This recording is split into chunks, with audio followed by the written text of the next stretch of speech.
रात कराची के मुख्तलिफ इलाकों में पुलिस और रेंजर्स की जानिब से कॉम्बिंग और सर्च ऑपरेशन किए गए। दूसरी जानिब कोरंगी नासिर जंप के करीब पुलिस मुकाबला हुआ, जिसके नतीजे में एक डाकू जख्मी हालत में गिरफ्तार कर लिया गया। मजीद जानते हैं शहजाद चौधरी की इस रिपोर्ट में।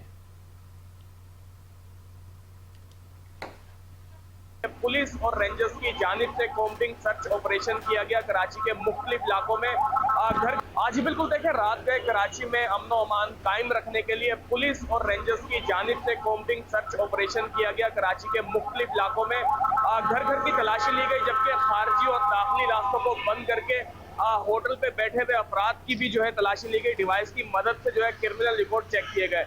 एक जानिब और मैं आपको बताऊं तो लांडी मनसेरा कॉलोनी दिलदार होटल के करीब छुरियों के वार से एक शख्स को जांबाग कर दिया गया, जबकि उसकी लाश को जिना अस्पताल मुंतकिल करके पुलिस की जानिब से वाक़ये की तहकीकात की जा रही है।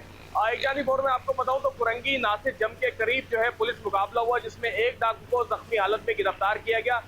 जख्मी डाकू को तिब्बी इलाज के लिए अस्पताल मुंतकिल करके मुकदमा दर्ज कर लिया गया है। दूसरी जानिब मैं आपको बताऊं तो लांडी एहसान गिरौन के करीब पुलिस मुकाबला हुआ, जिसमें एक डाकू को जख्मी हालत में गिरफ्तार किया गया, जिसके पास से एक अदद पिस्तौल, एक छीनी हुई बाइक और दीगर नकली सामान बरामद करके मुकदमा दर्ज कर लिया गया है। जी।